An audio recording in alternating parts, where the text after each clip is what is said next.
Hi, thanks for checking in. I'm Tabitha. I'm a marriage and family therapist located in Liberty Lake in Washington. Just wanted to do a quick check in and say hello. It's been a couple weeks. I just got back from vacation and diving into adding more clients to my caseload. I just recently had a pretty big turnover where a lot of people were doing really well and decided to stop um, graduate their sessions, and so now I have some openings, so starting to refill all those, which means more intakes, which is great. um, yeah, so something I wanted to talk about today is is self-growth. um, I've been watching. I'm kind of one of those people that kind of doom scrolls on on TikTok and all these things. And anyway, one of the rabbit holes I tend to go down is the spirituality side of TikTok, which is tarot readings and uh, just lot of new age type philosophies and all of that stuff. And I wanted to say that I find it really fascinating that there are people in this world that have um, just this open mindedness to being and creating from a place of oneness and unity and love. And that those people tend to be kind of pushed aside because their ideas sometimes can come across a little bit like, I don't know, people disregard them as like woo woo or too out there, outlandish, whatever. And I'm not finding that. I'm finding that there's a lot of philosophy behind what they're saying, and there's a mix of different spiritual beliefs in there, different religions, some Buddhism mixed with Christianity, mixed with values from um, all kinds of areas. And I just want to say that I think that's beautiful, and I think that it's wise to spend a little time understanding where people are coming from before just dismissing it as like, too far out there. So something that I think we're missing in our society a lot is just this open dialogue with each other about what we believe and why we believe it and how we got there. And so we're missing each other in our communication. So an area that I'm also growing in my private practice is learning more and more about nonviolent communication, and I'm also taking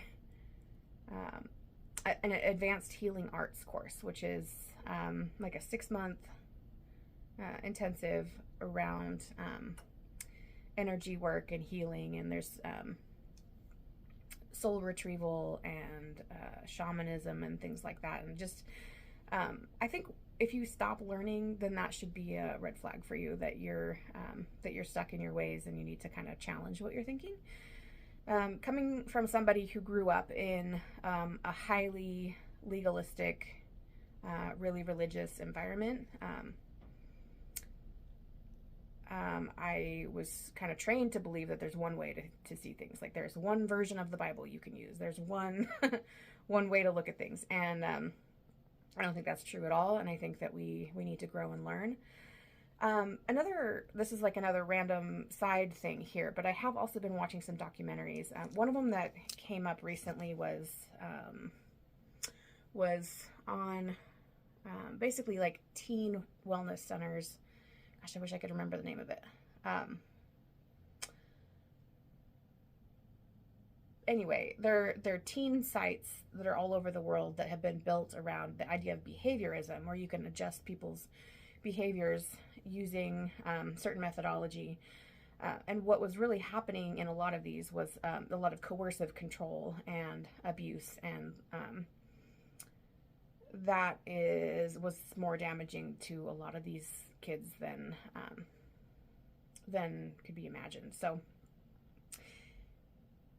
what I wanted to say about that is that these are kids who have been through extreme religious abuse, basically, and extreme behaviorism abuse. And behaviorism came from B.F. Skinner, who was a psychologist back in the, I want to say, 60s. He trained rats and pigeons and wrote this book about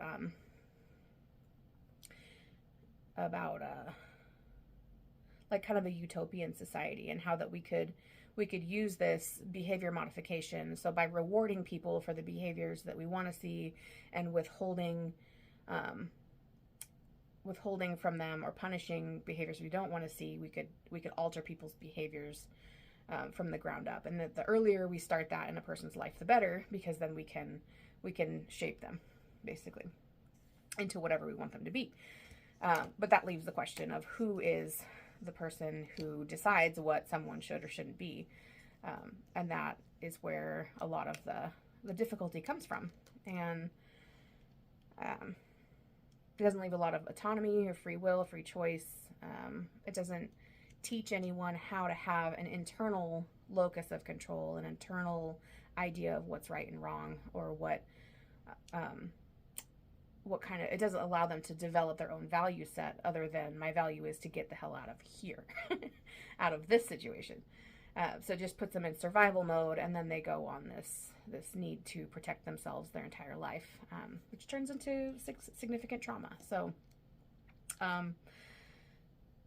yeah, I guess I'm rambling a little bit, but but I guess I just wanted to bring this up as just kind of an open discussion, concept, idea, and just kind of throw it out there as something that I'd like to talk about, and see if anyone is interested in not necessarily debating this, but like, let's talk about it. I'll bring you on, we'll chat about it for a little bit and see what your thoughts are, and then we'll get feedback from other people as well. Because I think we should just never stop learning from each other. And I think the way that social media and the way that the world is going, I think we also need, we're starting to see a trend toward a desire for more openness and more vulnerability in people. And rather than just kind of like that high intensity, clickbait stuff, like we really need to spend some time slowing down and getting to know each other, and getting to know where we're coming from and why, and that we should never stop doing that. So that's my 2 cents for today. I have a client coming here in a few minutes, so I'm going to jump off, but yeah, please comment below if you are interested in joining me in a conversation around those teen child centers or whatever, or have little conversations about that kind of stuff, or if you have questions. Yeah, I'm here. Okay, talk later.